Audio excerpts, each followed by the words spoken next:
Yeah, I think my audio is messed up on the stream, so it should be better now if anybody Okay. happens to be listening, but I don't think anybody is listening to the Yeah. stream. Okay, cool. That happens too. Yeah, yeah. Question right here. Yes. Number 57. Okay. All right, so this says in order to determine the effect of PRB on tumor growth, tumor cells containing no PRB, RB negative negative, uh, basal levels of PRB, basal PRB, whatever. Okay, or so this is giving us like a whole nother thing. This is why we don't make conclusions from the experiment because Yep. then they might just throw us a whole new experiment.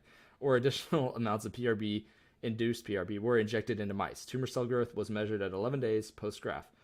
Okay, which graphic shows the expected result of this experiment? All right, so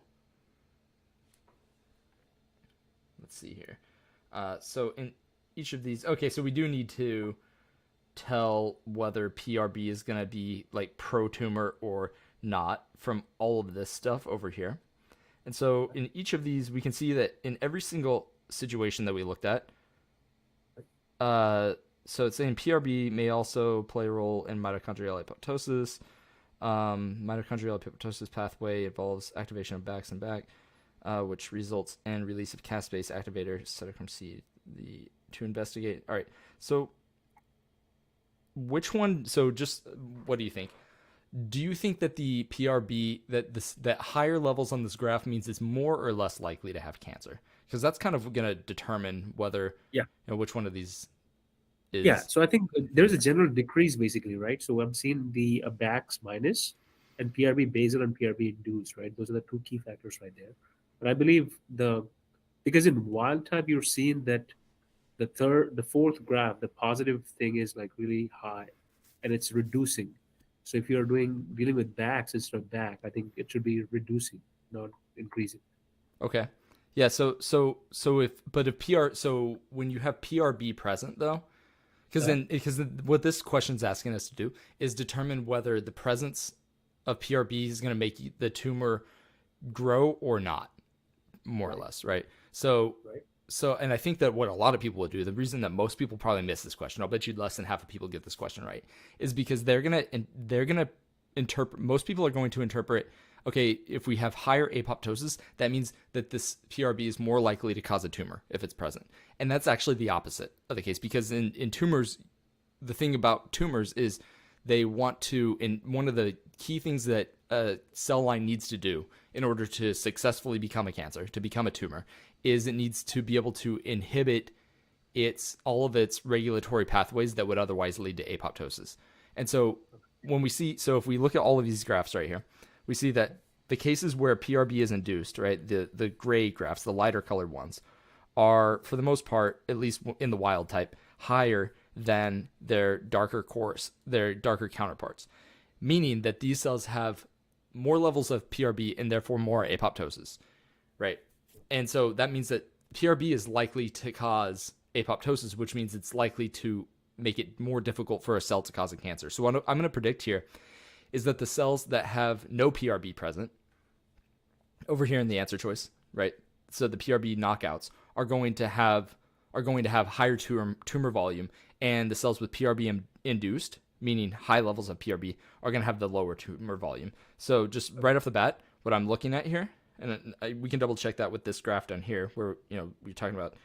different amounts of PRB or constructs containing blah blah blah inducible. Okay. No, that's actually not as relevant. Never mind. So what I would say here, and I don't have the answer to this, I would say C is probably right here because the cells that don't have PRB are going to basically get cancer, right? And the cells that do have PRB are going to be inhibited from getting cancer. So I'm going to say C is correct in this Yep, one. and that is correct actually. Okay. Do you So have? Yeah, I was going to say, do you have all the answers? yeah, I have the keys. Yep. Oh, okay. Oh, so you're quizzing me today, then, huh? I see that. No, I'm not. This So was you guys her give me idea no to give answers. me. That's fine. It No, doesn't so matter. no. The funny part is, you'll see that in just a moment. Remember how I told you we were working through the answers or whatever? Yeah. So the first passage eight, is the only one that we could not get through before time. Everything Mhm. else past that has answers, so we should be fine. Okay, gotcha. I mean, it's totally fine, honestly. Like, Yeah. I should be able. I was just scrolling down and looking. Okay, yeah. I mean, I should be able to get all the answers right. Like Yeah, that's kind yeah, of like my whole absolutely. shtick. That's my job. Yes, yes, yes. Yeah. So The other thing is, can you just going back again, like quickly? How did you tie back the option C was like? What told you that that's where it was heading towards? yeah, so the thing with this is what we're comparing here. See, in all these other graphs, we're comparing cell apoptosis, so percentage of cells that have had programmed cell death occur. We're Right, comparing that versus all these various different factors. Okay. And we can see right, that the different colored graphs, like the gray ones, are the ones that have higher levels of PRB, right? right, And so we see that we get more apoptosis when we have more PRB. right, Okay. And so, given that, given the fact that we get more apoptosis when we have more PRB, I'm going to predict that tumor volume is actually lower when we have more PRB. Reason for that is because tumors want to suppress things that are going to cause apoptosis. That's how their growth yeah, becomes uncontrolled, right? And exactly. so right, and so then I looked at these three cell lineages, and this one, so the RB negative negative, this one right here, Mhm. this Yeah, one has no RB, no capacity to produce PRB, right? And that's how they define these up here in the question. Then they said tumor cells containing no PRB, RB mhm, negative negative, and then right, gave me basal PRB, and they define basal PRB over here in the passage. Basal PRB is defined as just like baseline levels of PRB, normal PRB, versus then induced PRB, which they define in the passage as greater than basal levels of PRB. So what I would expect is those would be the cells with the least tumor volume, right? Because they've got the greatest propensity to have apoptosis. And then the cells with the middle, the basal PRB, baseline, normal PRB, those would have like the midline tumor volume. And then the ones that have no PRB, that means that they've right, got no regulatory mechanisms or no checks on uncontrolled cell growth. And so the tumor volume is going to get massive because they don't have the capacity to check tumor volume by triggering apoptosis. okay, So this graph is basically like inverse of what you would expect in the graph over here in the passage, because the graph in the passage is graphing apoptosis, and we would expect tumor volume to be inverse of apoptosis rate. right, right. Does that make sense? Yeah, yeah, Okay, absolutely. cool, Thank you. perfect. Oh yeah, yeah, no worries. Uh, okay, so moving on to the next one here. It says, which statement is best supported by the data shown in Figure One? All right, data shown in Figure One. Okay. So, well, I mean, data shown in Figure One, I kind of just explained that when I was just going Yep. through all that stuff, and then we add the caveat that it appears that obviously like TNF presence, because that's what this uh this row is indicating here. Here, I Mhm, could actually just highlight that. That might make it easier. So TNF presence is mhm, going to indicate to us. I went up somehow. Is indicating to us that we've got right across this line. So we can basically see that we're going to get more apoptosis with TNF present. Generally speaking, less apoptosis with TNF absent, especially whenever we have wild type or when we have the BAK knockout. The right, BAK's knockout doesn't seem to matter. The BAK's knockout seems to mitigate the TNF effect. So I would guess that TNF alpha is triggering apoptosis via some BAX, right? This thing, dependent mechanism, because it doesn't work anymore whenever mhm, TNF is gone. So right, right, and the reason that I go through all that just now is because my answer choice that I want to pick is going to be something consistent with what I just said. right. And that's huge on these questions that are very open ended that Yep. can leave you with some like super complex answer choices. It's really important to be able to recognize sort of what your prediction is going to look like. That way Uh-huh. you can match an answer choice with your prediction and not be led astray by some answer choice that's way out of left field but happens to sound really convincing for one reason or another. All Okay. right, so what I would do here, all right, just rereading the question, which you don't want to do on the MCAT, Yes, but yes, yes. but I already I just finished talking to a whole bunch, so I want to make sure I'm on the right page. So it says which statement is best supported by the data shown in Figure One. Okay, so something akin to what I just said. So A, TNF alpha stimulates nuclear to mitochondrial translocation of PRB. All right, that's not really like mentioned anywhere here. So Yeah. yeah, so I'm just gonna move on from that one. I'm not gonna cross it out because it's not like necessarily wrong, but it seems like totally out of the scope of this. Uh, B says PRB exerts its effects on TNF alpha stimulated apoptosis via the extrinsic apoptotic pathway. All right. So, that's a little bit more consistent because we do see that the higher levels of PRB are really only we see higher levels of PRB mattering way more when TNF alpha is present. And by higher levels of PRB, I mean these graphs, the bars that are gray. So Yep. TNF alpha seems to only work in presence of PRB and in presence of BACs. Okay. Right. And so that's what I'm really looking for here. Okay. Yeah, okay. And so then C, TNF alpha stimulated apoptosis correlates negatively with induced PRB levels in BAC negative, so BAC knockout cells. I would say no on that. That's exactly the opposite of what I'm looking for, right? Because TNF alpha apoptosis seems to correlate with induced PRB levels, not negatively with induced PRB levels. Okay. And then D says PRB induction requires BAX, but not BAC for TNF alpha stimulated apoptosis. And that is exactly what I'm looking for. So I would pick D here. Reason being, because we see that the BAC, the BAK knockout, we're still able to get, in the BAK knockout, we're still able to get PRB induction for TNF alpha stimulated apoptosis. It does decrease some, but we still see like a marked increase in PRB induced apoptosis when stimulated with TNF alpha. So I would say the D is the answer there. Yep, and that is correct. Okay, awesome. Thanks. Yes, you already know. It's kind of fun.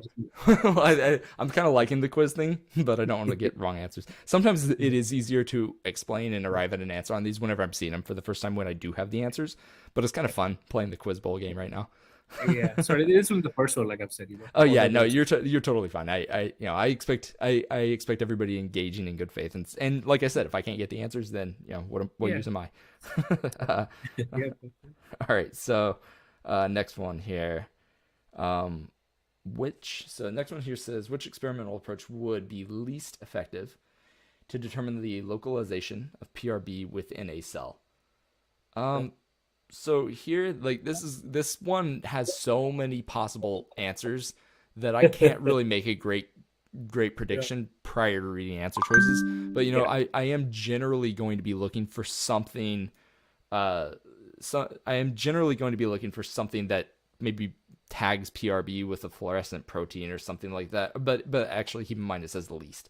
So I'm just going to be looking for something that isn't useful for what we know about PRB. And also notice that it says that PRB may also play a role in mitochondrial apoptosis and that it is a transcriptional co-regulator. Okay, so if something can't get into the nucleus, and if it's not going to be, let's say, inducing genes in some way that genes that have to do with mitochondrial apoptosis, then I'm probably not going to be looking for it. Right. So okay. So that's just like a very general prediction on what my answer is going to look like. Okay. So we go to A. A says fusion of a fluorescent tag to PRB. Right. Yeah. I mean that seems reasonable. That's what I kind of mentioned is fluorescent tag. You can just watch where it goes in the cell. All right. Use of fluorescent probe that hybridizes to RB transcripts. Okay, so this one I'm already thinking is the answer. Fluorescent probe that hybridizes to RB transcripts. That means to mRNA transcribed from the gene coding for PRB, right?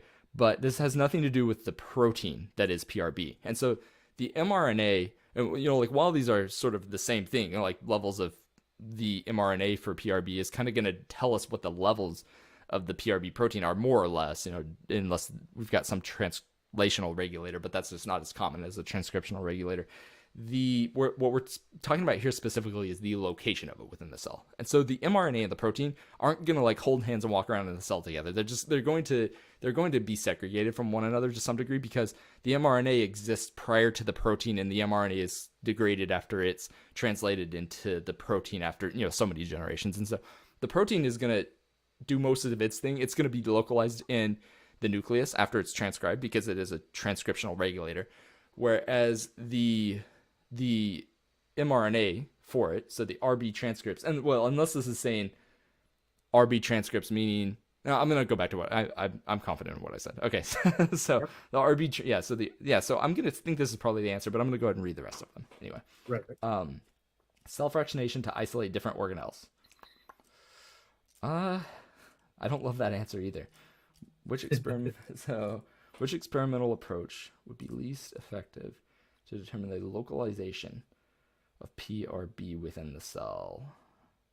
Well, PRB is a transcriptional co-regulator. Yeah, I'm having an issue with that one. Let's go ahead and look at the next one. What is pull down? Pull down of PRB and identification of interacting proteins. None of these are super good, in my opinion, of interacting proteins by mass spectroscopy. Effective to determine the localization of PRB within a cell. Pull down of PRB and identification of interacting proteins. I mean, I guess that would be fine because we're going to identify the proteins it's interacting with, and so that helps us figure out where it's going to be within the cell. This is a strange question. Localization within a cell. Cellular fractionation to isolate different organelles. I mean, I guess, if it's going to be located in those organelles, I don't know how we're going to locate it once we do cell fractionation, maybe like using some Western blot or something like that. So sure, we can do that. All right, I'm fine with that one, I guess then. I'm going to go with B on this. Yeah, and that's a great one. Okay, all right, cool. That was a harder one. But yeah, I think B's good. Yeah, for the reasons I explained, right? Because it's that's referring to the mRNA. So yeah. Yeah, and then basically again working backwards because I liked how you eliminated the other ones, but why was B the solid one? Because it says least, and how did you tie that up with the mRNA bit again one more time? Yeah, so what B is going to do? B is going to be really effective for localizing the mRNA that is then used to translate the actual PRB protein. But the question asks about localizing the PRB protein, and so just because that mRNA is the thing that is the precursor to that protein doesn't mean that it's going to be located in the same places as the protein itself. Right. Yeah, so that method would allow us to locate the mRNA that is the precursor to PRB, but we can't actually locate the PRB itself. Okay. All right, cool. Understood. Thank you. And I was taking some notes as you speak. So if you hear like keyboard chunking around, it's just like me taking some notes. Oh yeah, no, you're totally fine. Yeah, absolutely. Cool. Okay, so let's move on to the next one here. All right. Rhodamine 123 is a fluorescent dye that binds to polarized membranes and is used to label mitochondria. A cell line expressing basal levels of PRB, or wait, what? A cell line expressing basal levels of PRB, or which form of induced. What is that saying? Let me read this. Rhodamine 123 is a fluorescent dye that binds to polarized membranes and is used to label mitochondria. Great. A cell line expressing basal levels of PRB, or which form of induced PRB would most... Okay, I just didn't read the question all the way. Or which form of induced PRB... I still don't like it. A cell line expressing basal levels of PRB, or which form of induced PRB would most likely exhibit the lowest level of rhodamine 123 staining. I mean... So this question, I don't know what it's asking, to be honest. A cell, I'm wondering if there's a typo. Do you know whether there's or how are you reading this question? Because I think there might be a typo in it, and it's really throwing me off. Yeah, so you're basically talking about the rhodamine 123 is a fluorescent dye, right? That's right there. Binds to polarized membrane and is used to label mitochondria. Cell line expressing basal levels of PRB, or which form the induced PRB would most likely exhibit the lowest level of rhodamine 123 staining. So only I get it, because we had the different levels of induced PRB. Okay, got it. My bad. Yeah. I get really tripped up whenever I think something has a typo in it when it's like same here, yeah. Okay, all right. So yeah, okay. That's still a weird way to ask that. I'm not. All right, so yeah. So basically, the rhodamine 123 binds to polarized membranes used to label mitochondria. Okay, so then we just need to figure out basically, like, which one of these is more likely to exhibit rhodamine 123 staining, or the lowest level of rhodamine 123 staining? And so what is going to cause the mitochondrial membrane to be polarized is the question here, right? Right. Okay, so does it give us any info on that? I'm going to say it probably doesn't. I don't think Um, so. Not that I looked anyways, but yeah, right. let's check. Okay, so mitochondrial membrane, mitochondrial induced apoptosis, apoptosis pathway involves that, which is of caspase activator cytochrome C to investigate. Okay, yeah. So what I'm looking at here, here's my thought process on this, because I may get this one wrong. It just depends on my decision on this level. So the mitochondrial membrane is going to be relatively polarized baseline Right. is my thought. And the reason I'm thinking that is because we're constantly pumping protons out of the membrane, right? So we want there to be that proton motive force sending the protons back into the membrane to generate ATP via the ATP synthase. So what I'm thinking is that the mitochondrial membrane is relatively polarized when the cell's not getting ready to die. And then what these caspases may do, and these cytochrome Cs, whenever we induce mitochondrial apoptosis, they may punch holes in the mitochondrial membrane as part of the mitochondrial apoptotic pathway. I think that's probably what's going on here. And so my answer is going to depend on that interpretation. Now, if I'm wrong, and in reality the mitochondrial membrane is not very polarized Right. during normal cell function, then I'm going to miss this question.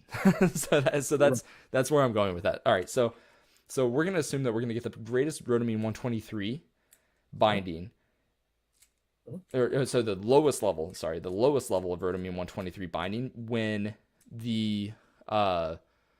mitochondrial apoptosis is at its greatest. Lowest level of binding when mitochondrial apoptosis is at its greatest. So then we just need to think about, okay, well, when is that happening? PRB induced is probably the answer, because we know that that's where we're going to see most mitochondrial apoptosis. However, I need to reread the end of this thing to see what it's talking about with those components again. And the percentage apoptosis is okay. Oh, okay. So then no, so we see that SP is higher, right? So RBSP cells with basal levels, yeah, or the three variants were treated with TNF-alpha for 24 hours, and then all right, yeah. So all right, so then it's going to be the SP one. Yeah, RBSP. Okay. Is that right? That is correct. Oh, nice. Okay, so my interpretation was all right. so that one, that's a rough question because it relies on so many conclusions that Yeah. you have to get things right at every level of analysis there. That is crazy. It is, yeah. So again, just a quick summary. Like, what was the key factors again for RBSP? Yeah. So I just went and looked. So did you get my explanation about Yeah. what we're looking for is the case where mitochondrial apoptosis is greatest, because that's when Yes. the membrane is going to be least polarized, right? Right. Okay, so then to find which one of these it is, I go up here and I look, because it tells us that we were doing this thing. Basically, we took cells with basal levels of PRB, right, which is this column right here, Yep. and cells with inducible PRB, and so it showed us that column there, and then the three variants of the RB, like segments of the RB polypeptide, and those are these three columns. And so then basically I just looked to see which of those is going to cause the greatest percent apoptosis. I thought it was going to be the inducible one because that's like super physiologic levels of PRB, but in reality, but then whenever I looked at the graph, and I'm glad I did, it showed me that the RBSP one is actually slightly higher. So that's why I picked that one, because it's the Makes one with the sense. greatest levels of the greatest percent apoptosis. Apoptosis. Got it. Got it. Yep. Thank you so much. Oh yeah, no problem. All right. Man, this passage. Oh, let's see, where are we here? I'll get another One more, huh? Yeah, one more. All right. Yeah. Two more. By the way, she isn't like trying to get into the stream, and I'm not letting her in. Or No. yeah. Okay. I just wanted to make I sure. will let you know because I I called didn't her. think about that. Yeah, and yeah, she'll blow up my phone. Don't worry about it. Oh yeah. So, I just wanted to make sure. Okay. Yep. Thank you. Yeah, no problem. All right. So then, this is caspase activator released during mitochondrial apoptotic pathway. Primarily functions in which cellular process? Oh, okay. This is a discrete question, pseudo discrete, sort of. Oh, that's awesome. That's Yeah. always good. Reason for that is because this is kind of a tough one, but it says, and there should be, if they're going to do it like this, which I'm assuming this is how they're doing it, but if they're going to do it like this, there should be a comma here. Caspase activator in other words, cytochrome C. And so, you see what I'm saying? So, what the way that I'm interpreting this is that caspase activator is a cytochrome C. Okay, if it is a cytochrome C, then it's involved in the electron transport chain. Right. Right. So that's the one I pick here. Cytochrome C basically, and ETC. I see Yeah. Okay. So I see that you did nothing in the passage. We don't need anything in the passage. Not really, other than just this bit of info that they give us here, the caspase activator cytochrome C. Okay. And that is part of electron transport chain, as we know, right? And that's why Right. Yeah. it's a pathway question, basically, right? Yeah. It's just testing a little bit of your discrete knowledge about what components make up the electron transport chain. Yep, understood. Yep, this one is good enough. Okay, we can move on to the next one. It's always good when you find low-hanging fruit like that, right? yeah, exactly. Especially after the rest of those, because that was a pretty tough passage for sure. Yeah. Or the passage wasn't terrible, but the questions were tough on that passage. Yeah. Oh, okay. Oh, wait, is this another one? I think that. This is the last one. Yep, this is the last one. Okay, cool. All right, so cells incubated with the indicated amounts of recombinant PRB only or recombinant PRB in the presence of backs and back. Okay. Oh, wait, that's the end of the sentence. All right. Following centrifugation, cell membranes were disrupted, but organelles remained intact. Levels of cytochrome C in the supernatant and pellet fractions were analyzed by Western blot. Which graphic shows the expected result? Okay. All right, I should have been paying more attention when I read that. This is a really good tip of what not to do on the MCAT. People do this all the time. This is actually, like, in my opinion, the biggest source of people running out of time on this test is reading the question, being like, I have no idea what I just read. Let's read the answer choices. I don't know what they are because I don't know what the question is. Let's go back and read the question. And people tend to do that. I think Kaplan did some research at one point, some internal research, where they found that on average, people read every single question 3 times on the test, like on average. And that's just insane if you think about like how long each question is. That's such a waste of time. So before you know, you've spent like 12 minutes on one question, just reading without even like understanding what the question is asking. Yep, exactly. Yeah, so that's pretty rough. Okay, so anyway, let's go in here. Okay, cells were incubated with the indicated amounts of recombinant PRB only. This is recombinant PRB. Backs and back, whatever. Okay, we'll figure it out. Or recombinant PRB it's just whether we have recombinant PRB or we have it and the genes also in the presence of backs and back. All right. So we already know, we've talked about this already that PRB is not going to work as well whenever it doesn't have BAX present. All right. So following centrifugation, cell membranes were disrupted, but organelles remained intact. All right. Levels of cytochrome C in the supernatant and pellet fractions were analyzed by Western blot. Wow. Which graphic shows the expected result? Okay. Disrupted, but organelles remained intact. That's a weird thing. Okay. Levels of cytochrome C in supernatant and pellet fractions were analyzed by Western blot. Which graphic shows the expected result?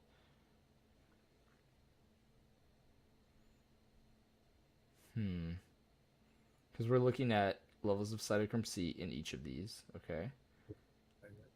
And activation, apoptosis, which results in release of caspase activator cytochrome C. Okay, this is it. All right, yeah, that took me a second. So what's going to happen here? This is the implication. And again, this is one that's going to depend entirely on my interpretation of this. So backs and back are the sort of second messengers by which PRB activates release of cytochrome C. So what the way I'm interpreting this, and it could be wrong, caspase activator cytochrome C. Okay. So when PRB is present with backs and back, cytochrome C is going to be released from the mitochondrial membrane. Okay. So when those are present, we're going to find cytochrome C in the pellet and in the supernatant. When those aren't present, we're going to find it only in the pellet. Reason being, because cytochrome C is going to be like out in the cytosol when backs and back are there, because it's coming out of the mitochondrion. And it's going to be in the cytosol, or it's so in that case it would be in the cytosol, but probably some in the pellet as well, simply because we're not going to release every single bit of it. I mean, maybe we will, maybe we'll find that answer choice, and then I'll be very torn. But when those two things aren't present, there won't be any cytochrome C in the cytosol, because that's going to stay in the mitochondrial membrane, so it will only be in the pellet. Okay, so that's what I'm looking for here. That took me a second to figure out what they were asking for. All right. Okay, so then we've got, so all these look roughly the same. All right, so in this one, so let's start with A, I guess. Okay, in A, we see that, all right, so we shouldn't see this in, dang. Okay, so all right, so A, we see cytochrome C in the supernatant a little bit when we have both backs and back, but not when we don't have recombinant PRB, right? Because I'm guessing that's what the 0 and the 500 mean. That seems consistent with what we would expect. Right. All right, and then in this one over here, we have it not really, I mean, maybe it's shown up slightly, but I'm going to say not really significant in the supernatant. And it's present in the pellet in both cases, which is also what I would expect. All right, so that's maybe your answer, but I'm going to go ahead and look at the rest of them. So B shows the signal where we've got cytochrome C present in the supernatant a little bit without PRB present, so PRB at 0 concentration. And so I'm going to say that that's not going to happen, because backs involves activation of backs and back proteins. So it's saying activation, not just presence of them, I think, right? Yeah, in the present. So we need PRB to activate backs and back. So that's why I'm going to rule out B here, because if it was just like to induce translation maybe of backs and back, then I would say that B could be right. But because they're there already, and so we could see it in the supernatant, but I'm going to say no on that one, because it needs to activate them, not just to translate them. Okay. C is just stupid. Don't you see what I'm saying? That's not meant to be insulting, but to anybody that may have picked it. But I'm just saying it's C is like the opposite of what I would have predicted. Okay. And D is also not consistent with what I would have predicted, because, well, especially this one over here, because that signal right there, that wouldn't be there in my prediction. So yeah, so I'm gonna get rid of D and go ahead and pick A here. Okay. And that is absolutely correct. Perfect. Okay, cool. And then that is it. Yes. Okay, I got 100%. Nice. Yep. So again, on a quick recap on that one, I know this was also some interpretation. We ruled out the 3 red ones, but for the green one, for the backs and back, I do see that on the cytochrome 500 level, on the not the supernatant, the pellet, the botches are bigger, right? Was that one of the reasons also, or no? On which one? I'm sorry. On this one right there, on option A. A. Okay. Yeah. Give me just one sec. I'm gonna quickly also check something with her. One moment, please. Oh yeah, no worries. Be right back. Yeah.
Weird.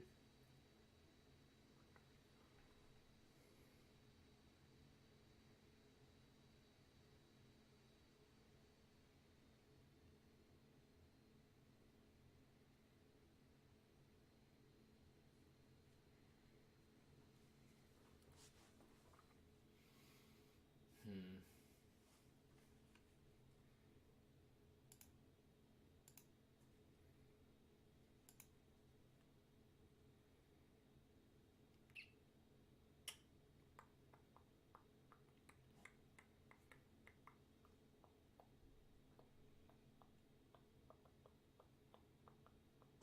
All right, sorry about the joke. Oh, you're fine. No worries. Yeah, I was just checking in with her, making sure. I just sent her a text. She hasn't responded, so I don't know if she Oh fell yeah, asleep no, it's because fine. that happens, Yeah, yeah, Because no, I'm no worries like at an all. hour. Yeah, we're like almost at like an hour time frame, so I just wanted to check in with her. Yeah, and she, like we're answering the questions that you guys wanted, so she can always just watch this back if she wants. Yeah, yeah. So yeah, for the last one, what I was asking is, I understood how you ruled out the other three, but for the first one, for the green answer, I do see that for the supernatant you don't have like any patches, but for the pellet you do, like bigger blotches on option A. Was that one of the reasons, or like how what did you pick that one? Was working. Why did I pick it even though it had the big blotches on the pellet? Yeah. Yep. Yeah, so it's gonna be in the pellet regardless because cytochrome C is always embedded in the mitochondrial membrane. Okay. Yeah, Okay. so So. whenever it said in the question stem right here that Uh-huh, it says following centrifugation, cell membranes were disrupted. So that means that the uh-huh. cytoplasm is gonna everything that's in the cytoplasm is coming out into the supernatant. Yep. But Yep. Yep. organelles were intact, and so that means that if the cytochrome C is not released from the mitochondrial membrane, Yep. then it's gonna stay inside the pellet, but it's still gonna be in the pellet. Right. Right. Right. Right. Understood. So the pellet here is kind of just like our control. It's gonna be in the pellet regardless. Okay. Okay. And the Yeah. supernatant, what is that doing here? The supernatant is just anything that was released into the cytoplasm. And so Okay. so see how there's only a mark on the supernatant when we have PRB present and backs and back present. Yep. Yep. Because it's presence of PRB that then activates backs and back, and then Uh-huh. those go and release cytochrome C from the mitochondrion into the cytoplasm, and that's what triggers apoptosis here. Okay. Okay. Yeah. Understood. So, and then just looking at the graph, was there like if I knew that, was there a smarter way to kind of approach this graph question, the figure question, or just by looking through the answer choices or whatever, or no, or the basically the long way is the only way to approach this one? Yeah, that was really the only way you could on this one. That was the most efficient way that you could approach that question. Okay. Yeah. Awesome. All right. Yeah. And then we agree. So we can move on to the next one. Okay, cool. All right. Let's see here. All right, so No more you want to quizzing. just go through the passage? Yeah, no more quizzing on these because you already have the answers. Oh yeah, no, it's okay. I mean, I mean, just maybe that can validate me. I don't think I've taken a biology or a MCAT science section, meaning chem phys or biochem, and not gotten a perfect score in like literally 10 years. So I'm gonna get most of them right. Yeah. I miss questions sometimes, but you can miss up to two usually and still get a 132 on the section. Yeah. Yeah. Okay, so yeah, let's go ahead and just check this passage out really quick. So, Okay. all right, so that's the passage. All right. So it says some gram-negative bacteria use type 3 secretion system, T3SS. Okay, so that's, I'm going to go ahead and highlight that because Yep. we're going to use that the whole passage. Yep. To inject host cells with cytosolic effector proteins. Mhm. Okay. Wait a second. Let me look at this. Okay, to inject host cells, interesting, with cytosolic effector proteins which facilitate entry into host cells. Okay, so this is talking about gram-negative bacteria that are specifically parasitic, meaning that they go inside of host cells. Because sometimes bacteria don't go in host cells. They'll just stay out Yeah. in the either in the vasculature or in the intercellular space. Mhm. Okay. Vibrio, whatever this is, parahemolyticus. All right, so probably gonna lyse blood cells here. VP, all right, is a motile bacterium with a single flagellum, uses T3SS that injects the effector VOPC, right? Huh? Yeah, nice. You highlighted that, or whoever did highlighted that. VOPC contains a catalytic domain that irreversibly activates host cell GTP ACE rack through the deamidation. Oh, nice. Okay, so we're going to remove an amide there of the side chain of the residue at position 61, meaning that it's probably going to be, well, what residue would that be at position 61? That's a crazy question that they may ask you here. Like what amino acid residue is it going to be there at that position?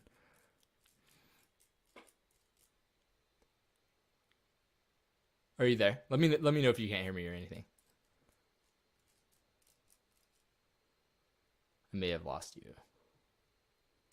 Also, you may be muted. I think you're muted, by the way, if you're trying to talk.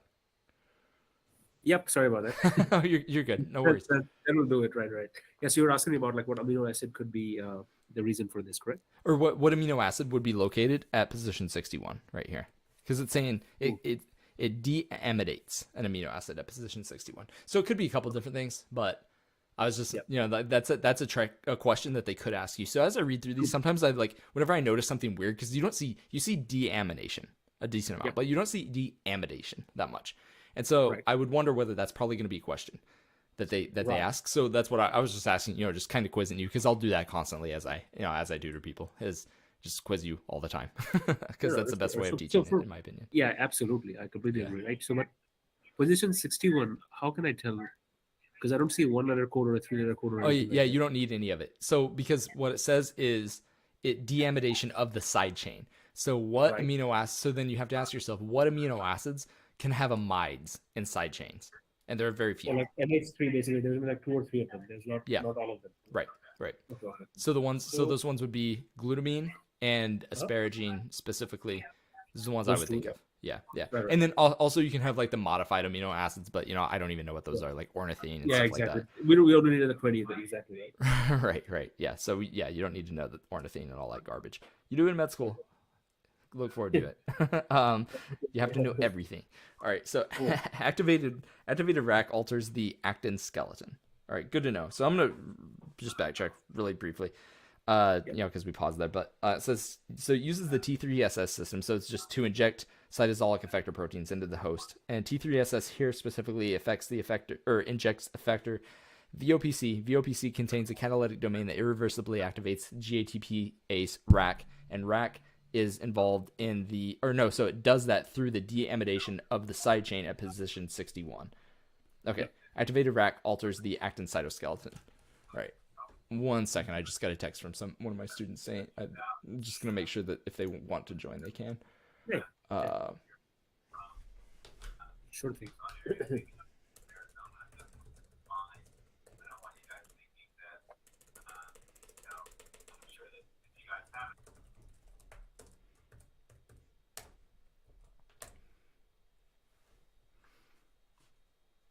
One second, I'm just sending him over the link.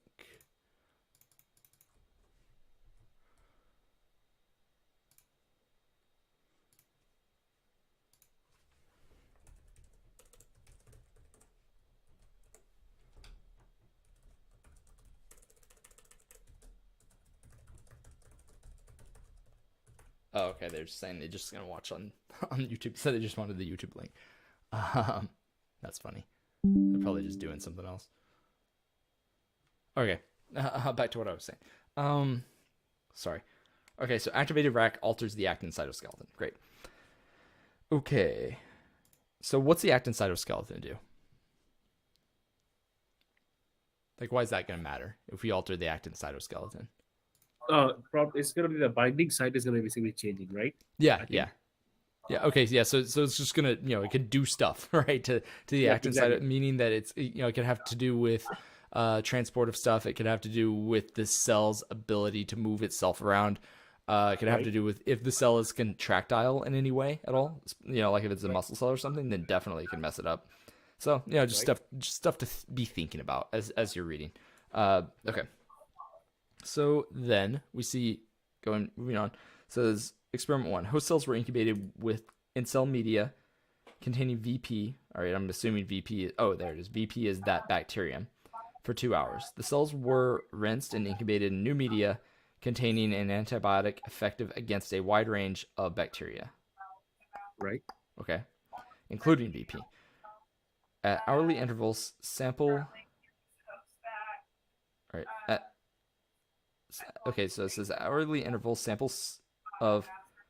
By the way, I think you've got like some audio coming in the background. I don't know if there's somebody talking there. Yeah. Somebody's talking in the back, so I'm gonna go on mute. Okay, yeah, I appreciate it. Yeah, because sorry, I was having a hard time reading, hearing it also.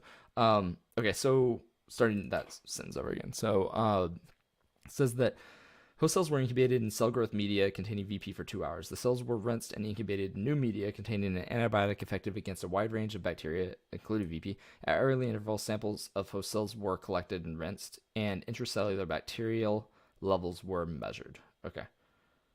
And it looks like, so it says colony forming units. All right, so we're just seeing like how much bacteria is present for that entire time. Uh, yeah, and then like obviously, as we would expect to see, the cells die because we put an antibiotic in the media. All right. Makes sense. Yeah, right. Okay, so that's not too complicated yet. In experiment 2, then, to confirm that VOPC activates RAC, and again, RAC is the GTPase, all right? A mutant strain of VP lacking the VOPC gene. Okay, so basically what we're doing is making sure that it's not something else that's that the whatever that Vibrio bacterium was. We're making sure that it's not something else having to do with that bacterium being present in the media that leads to activation or of that RAC GTPase. All right, so it's saying to confirm that we put a mutant strain of VP lacking the VOPC gene in this medium. It looks like, okay, plasmids encoding wild type VOPC or catalytically inactive VOPC CX. All right, so I'm just going to highlight those two, right? So it's catalytically inactive there. And then this one is a plasmid containing the wild type. So really briefly, why would they inactivate the thing and then put a plasmid containing the same gene that they just inactivated in the bacterium they're using for that experiment? What's the point of that?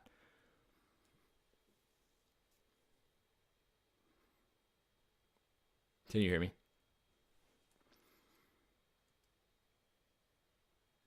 You're muted if you're talking right now.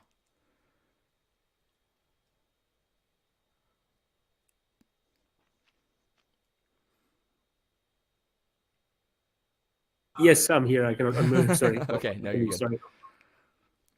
All right.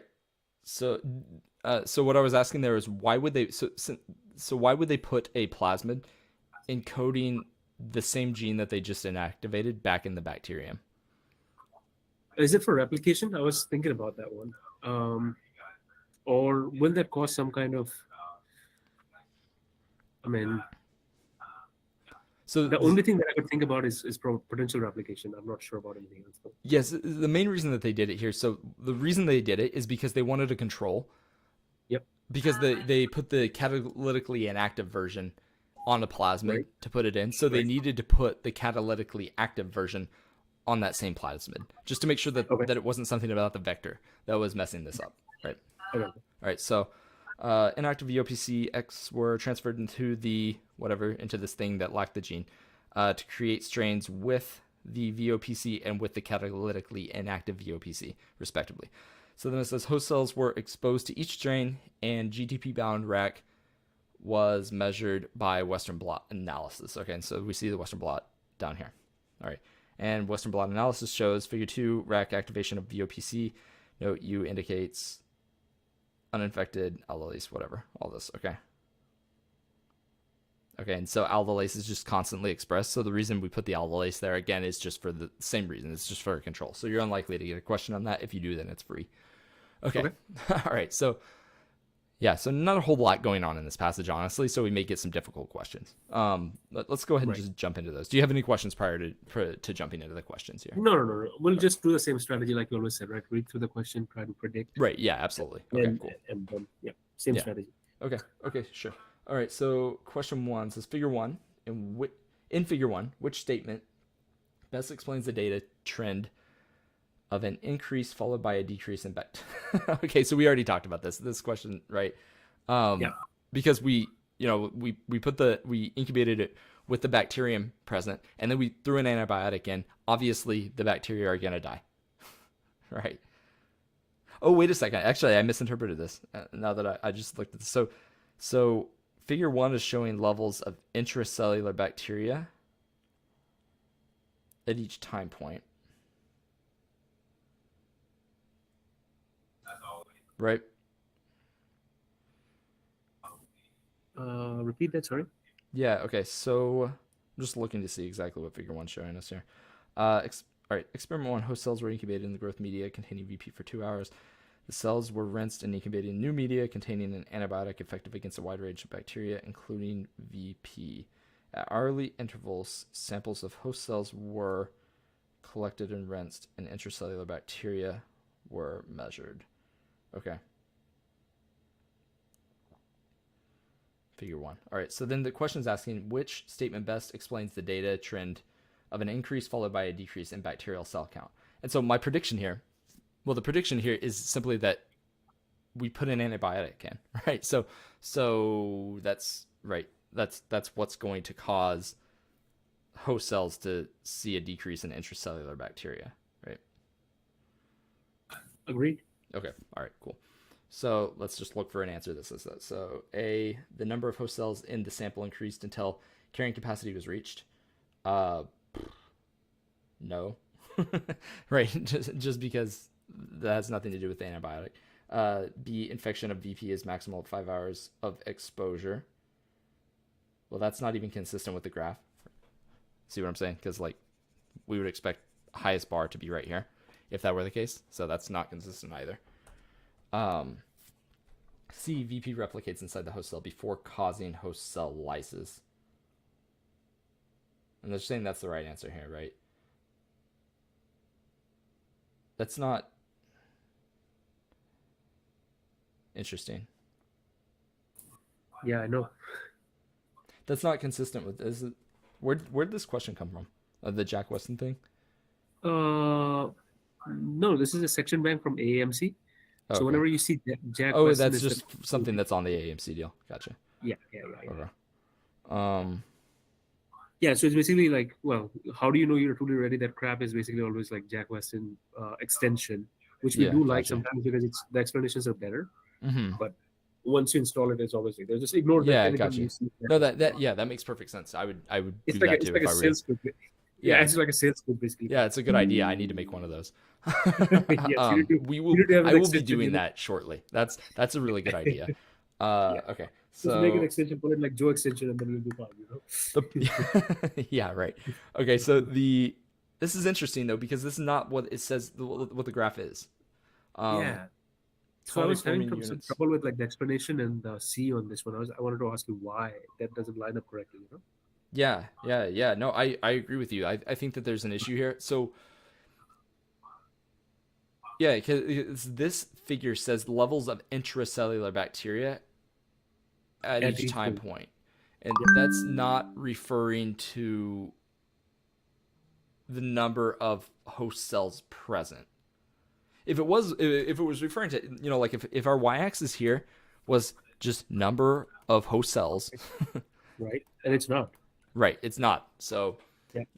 One potential explanation to this is that I guess they're not super specific about what that is, though. It says levels of intracellular bacteria present at each time point. So that could mean levels of intracellular bacteria net, like an area under the curve, sort of. So that we're measuring the cumulative presence of intracellular bacteria in all of the cells present in the colony. And so we see intracellular bacteria drop off as cells begin to lyse in response to that mutated GTPase. Understood. And that's my best explanation. I wish that I didn't see the answer to this one, honestly, because I want to know what I would pick if I didn't. Let me reread the answer choices really quick. It says, okay, A, number of host cells in the sample increased until carrying capacity was reached. No, that's not true because we would expect, that would imply carrying capacity implies that there's not a bacterium, just that's the natural growth rate of the population, right? So that A can't work because we have a bacterium and we have an antibiotic and there's just all this other stuff going on. So if this was a control, then sure, but this isn't. And we would also expect some sort of like exponential growth and then like a stagnation plateau in a sense. So that's why A doesn't work. B here says Infection of VP is okay. Yeah, and we already ruled that out because it's just not right. You would expect, like I said, this to be the highest bar if that were the case.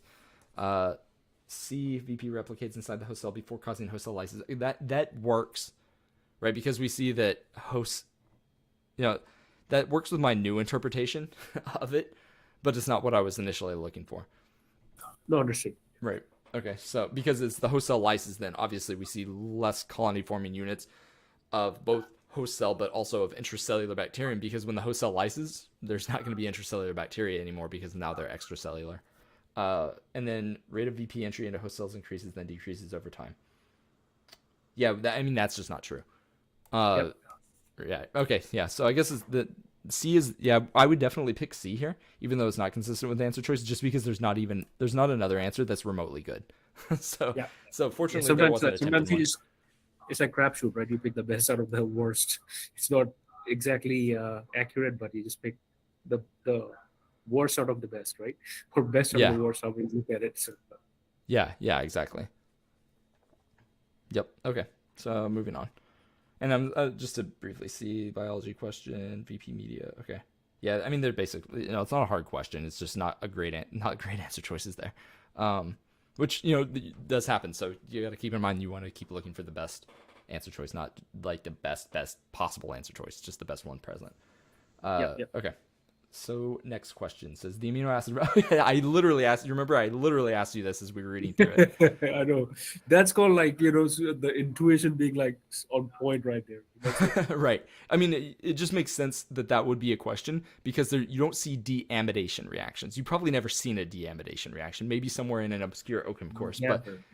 Right. Yeah. So a deamination reaction, those are everywhere, but deamidation just stuck out at me.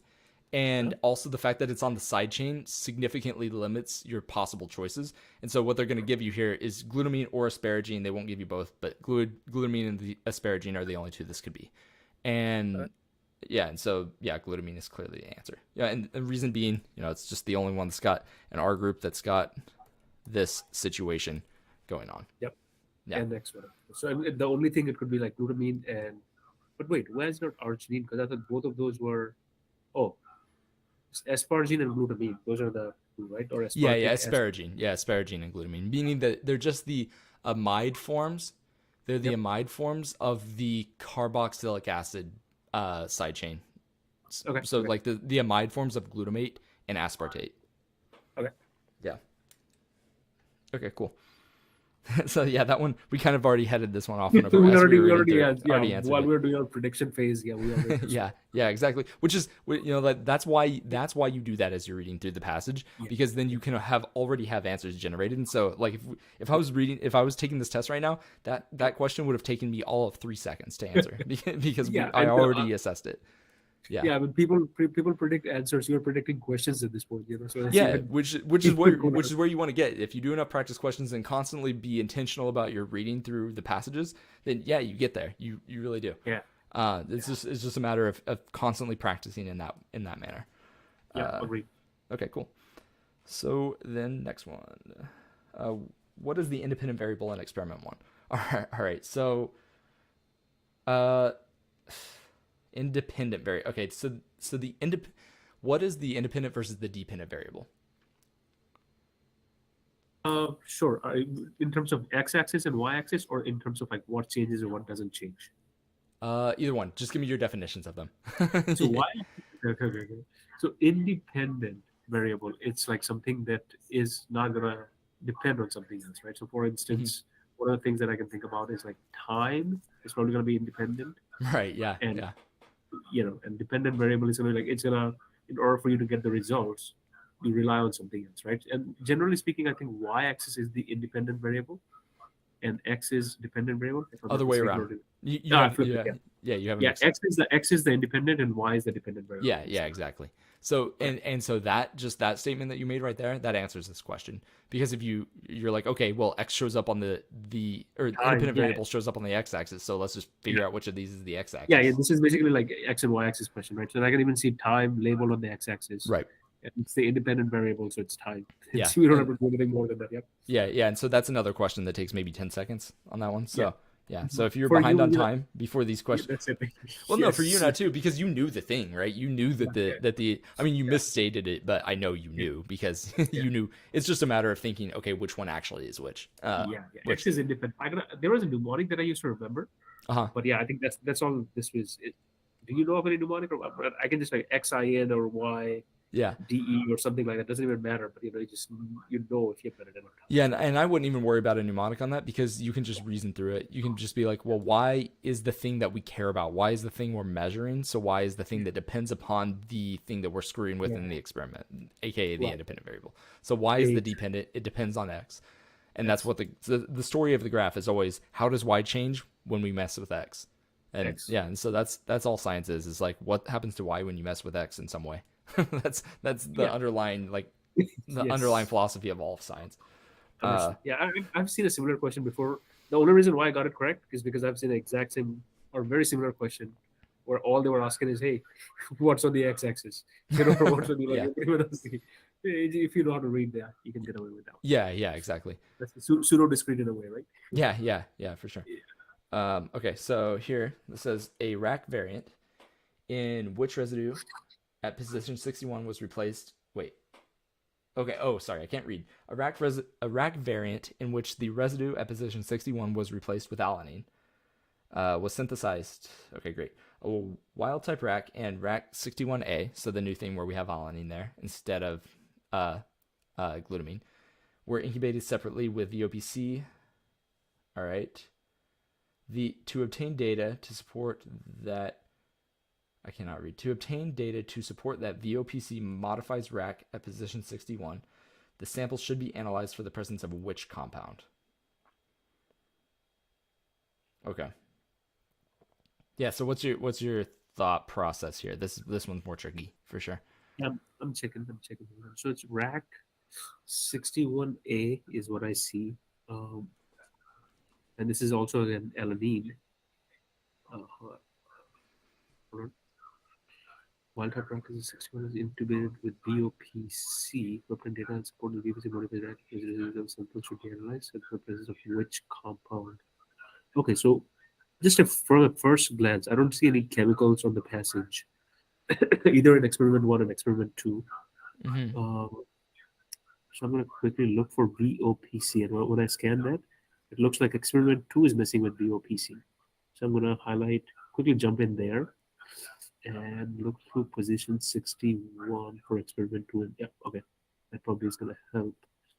Uh, 61. Okay, it doesn't say for position 61 either, but I'm going to read through it. Hold on. The gene was clean. Cattle review of pieces and UPC plus BPC exposed to each strain. Western blot. Okay.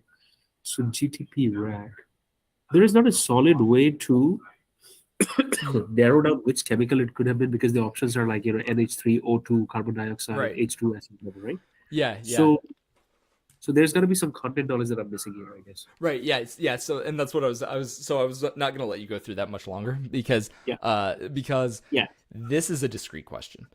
Yeah. Um, Oh wow. yeah, I don't yeah, even need to yeah. go This is through it. this is Okay. a very well disguised discrete question. So all you have to Okay. recognize here is Yeah. because you're analyzing the sample for some small molecule, Right. and so we're looking for something that's going to be different between the mutated rack, the rack with alanine, rather than Yep.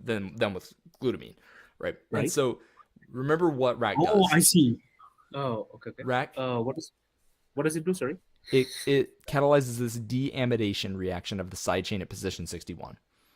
Okay. Okay, so now we no longer have an amide at the side chain on 61. So what's going to be the Right. difference between something with the amide that we're deamidating and something with the alanine that can't be deamidated? I kind of like that word, Oh, deamidate. so I've I never know said that exactly where before. you're going with that. Yeah, and Yeah. not even like looking through the things, but alanine is gonna be the side chain for alanine is gonna be nitrogenous base or something like that, right? Side chain for alanine is just CH3, I think. CH3 is a methyl group. Yeah. Yeah. But deamidation, you're gonna remove the amide, Right. which is the NH3 group, correct?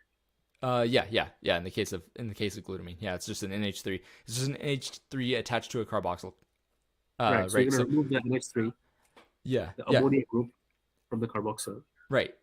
And so all you're looking for is the presence of an NH3 group, right? Because that's the product of the deamidation reaction is NH3 plus the Ah, amino acid that you had prior.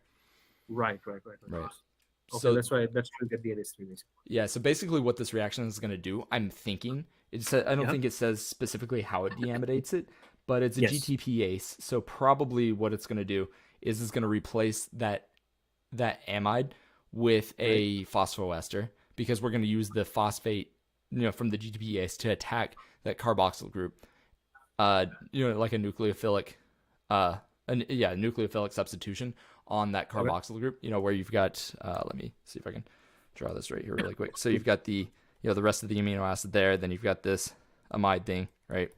So Yep. what's going to happen probably, and this is just me speculating, is Right. the GTPase is going to send this Mhm. phosphate in. We've got this phosphate Right. that's going to come in and just attack. That was terribly drawn, but we've got this phosphate No. that's just going to come in and attack that carbon right there because it's relatively electron deficient with bonds to both that oxygen and that nitrogen, right? So then we're going to get our tetrahedral intermediate. That's going to jump up there. And then from our tetrahedral intermediate, I wish I had more space to draw this, but from that, I'll just draw an arrow down this way. We've got Yeah. the oxygen's got the negative charge on it. The nitrogen's moved up a bit, right? And the phosphate is now here. I'm just going to draw a circle around that. You can assume that's the whole phosphate molecule. And then Right. the oxygen bond is going to reform right there. And so this nitrogen is going to be our leaving group. And so that's the NH3 that we're going to end up with in the product, right? So the final enzyme, or the final protein after we see it, after we do all of this in that position, is just going to be R double bond to the oxygen. Now we've got a phosphate here, and I'm just going to again simulate the phosphate Yep. with that rather than drawing all the Yep. bonds Yep. to oxygen, Yeah. Exactly. Right. plus the NH3 that we just lost as our leaving group. So Because that's that's gonna be the leaving group. Yeah, that's a good leaving group, and it's gonna basically leave, correct? yeah, precisely. Yeah. Yep. And so that's and because it's enzymatically catalyzed, it doesn't matter as much whether it's a good leaving group as it would if we were just doing like an OChem reaction that was not enzymatically catalyzed, right? So the Right. enzyme can make a moderate leaving group a pretty good leaving group just because the enzyme facilitates the three-dimensional conformation in which that is favorable. Understood. Okay, cool.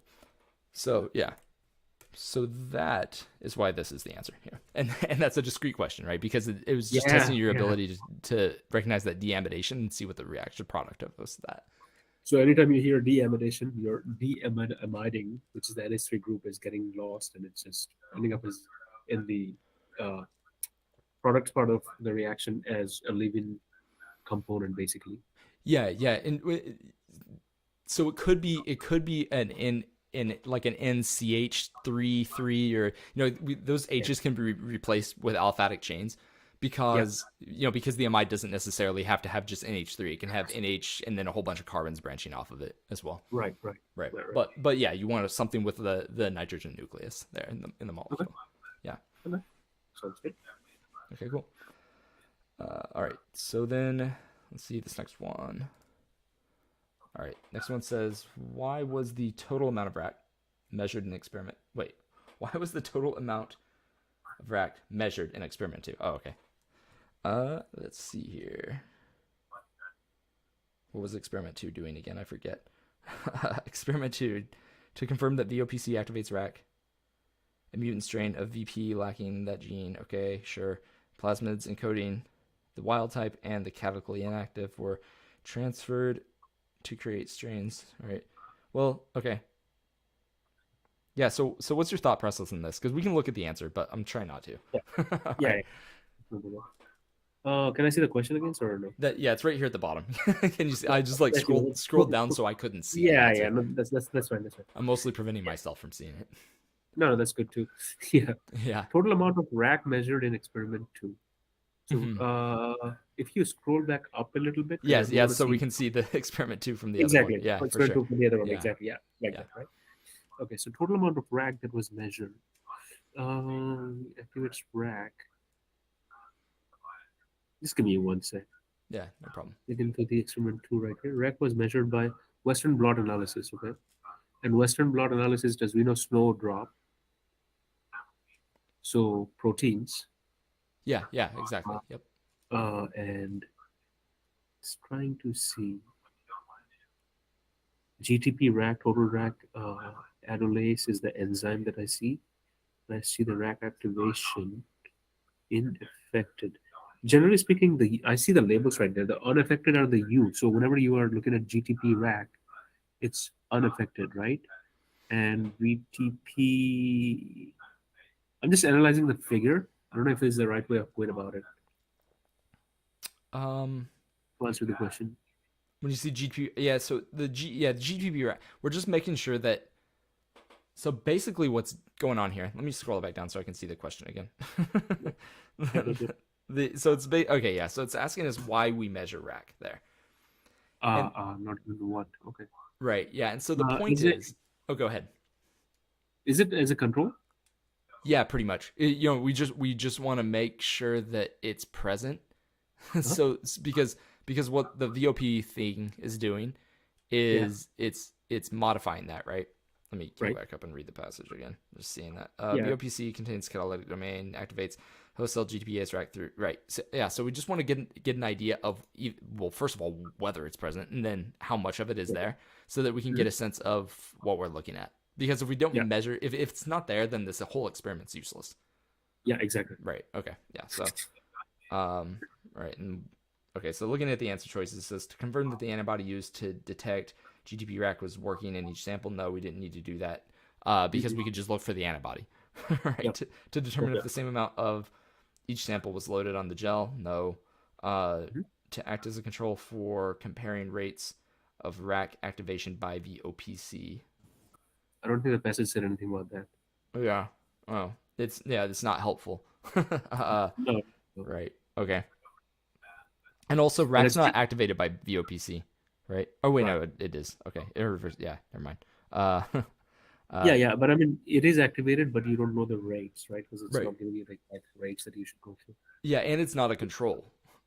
Just like Yeah. measuring. Yeah, yeah. So Yeah. that's not the definition of a control. And then D is exactly what we were just saying, right? So to Yeah. determine if VOPC affects rack expression levels, which is Yep. Yep. the whole idea here.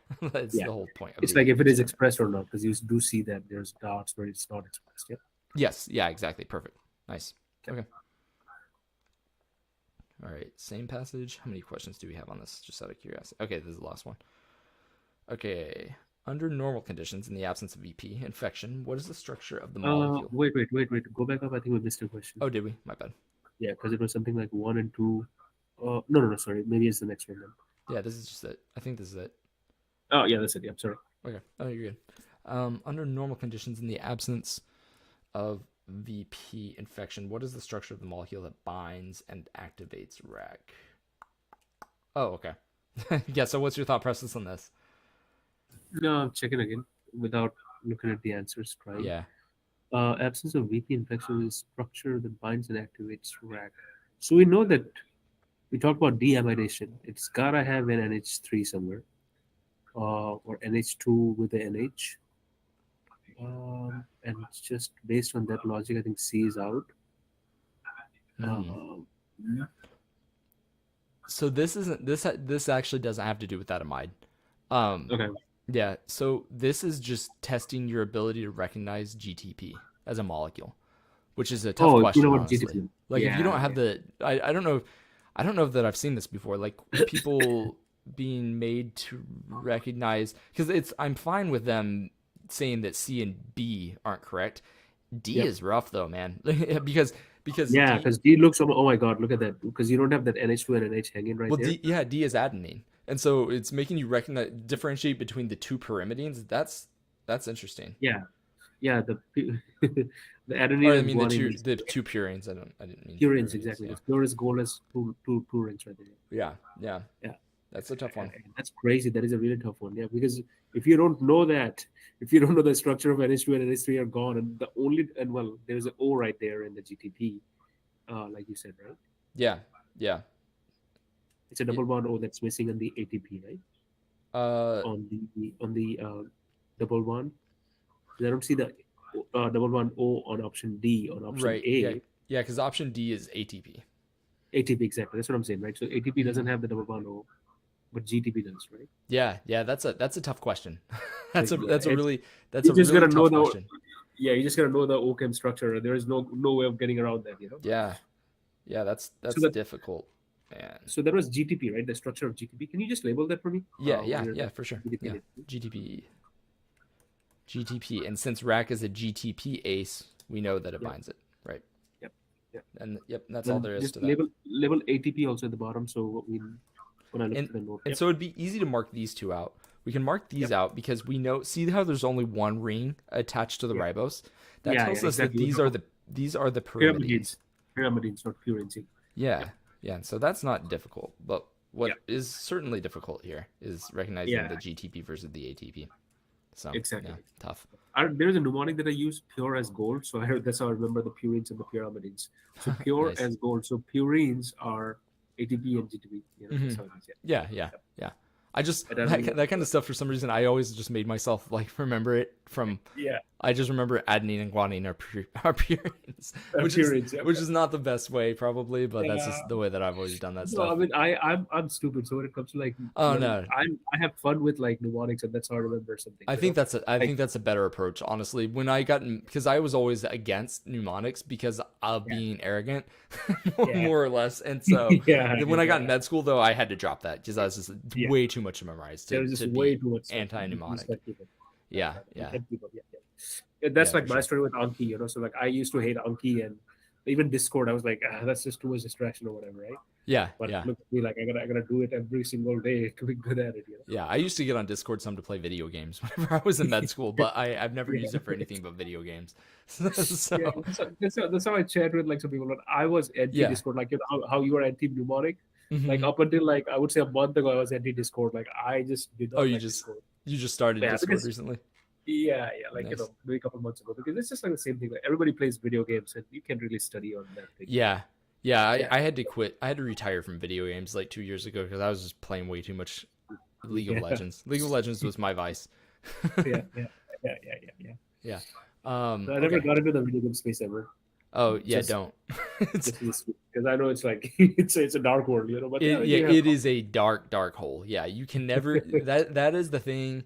Like people, I've heard people say that whenever I was starting med school, something yeah, that some of the faculty who were nicer told us was that you need to figure out a work-life balance because medicine's the thing that will take everything you have for and ask for more. Everything you have and ask for more. And I'm like, not yeah, really. Video games is though. Video games will definitely take everything you want to give it and ask for more. yeah. Yeah. Yeah. So All right, yeah, that's good. don't play video games. Video No, games I don't do equals it. bad.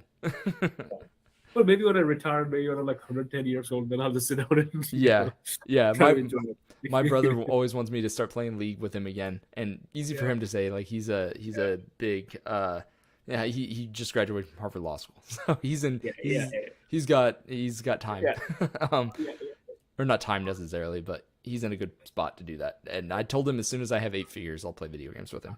So yeah, it's gonna be a bit. All right. All right, let's see. Yeah, yeah, let's move on. Okay, this passage.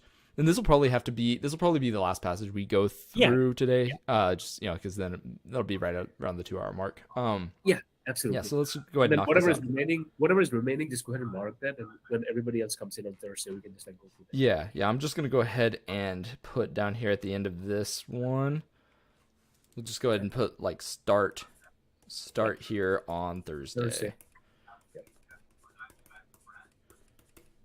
Thursday. Your pen is pretty awesome on OneNote, by the way. Oh, thanks. You can just like, because I remember when I was using OneNote, I had to like always go back and forth between the eraser and pen mode.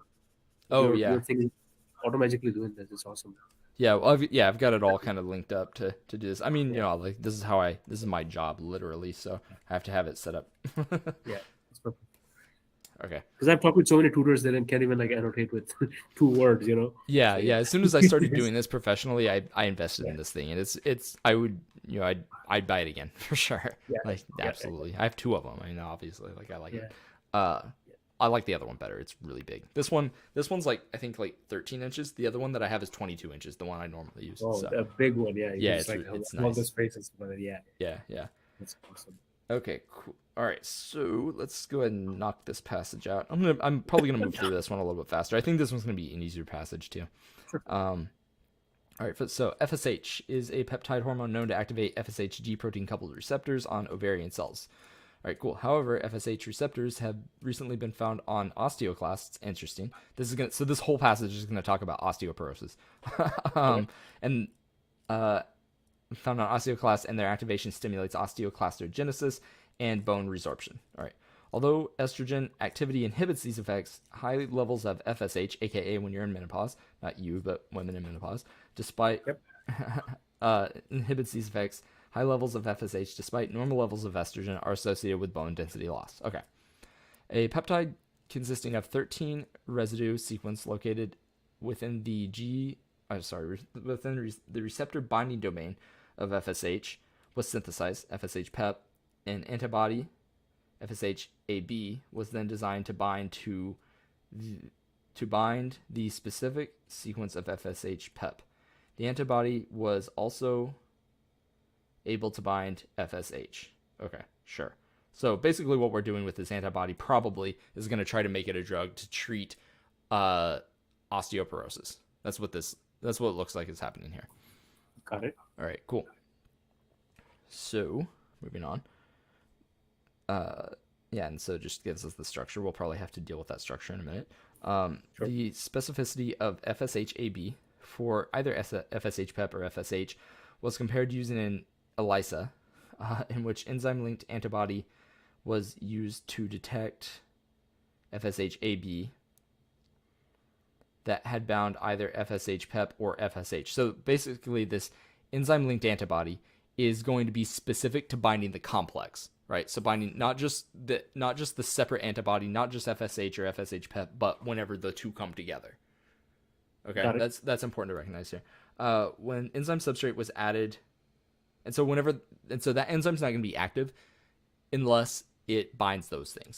So those things are going to be like an allosteric activator of this enzyme. And so then whenever we add the substrate, all the enzymes that have bound that thing are going to activate their substrate, probably going to make a color or something. That's how you use it. That's what Elisa does. All right. A fluorescent, yeah, okay, there it goes. Fluorescent product was formed. The intensity of fluorescence was measured, figure 2, and increased absorbance was indicative of increased binding. Okay. So we see all that stuff. So we're looking at absorbance on the y-axis on both of those, and then we see FSH and FSH Pep concentrations on our two x-axes. All right. And we see FSH-AB or the control IgG on the bottom one and on both of them. Okay. Sure. So what do you see right off the bat on this? It's kind of interesting. Yeah, I'm checking through that. I do notice that there is two different levels.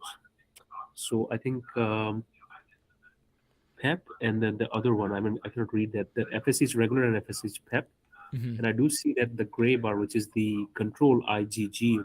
What is that IgG? That's the antibody or whatever, right? That levels are higher on the second graph versus the first one, because the first one is like barely there.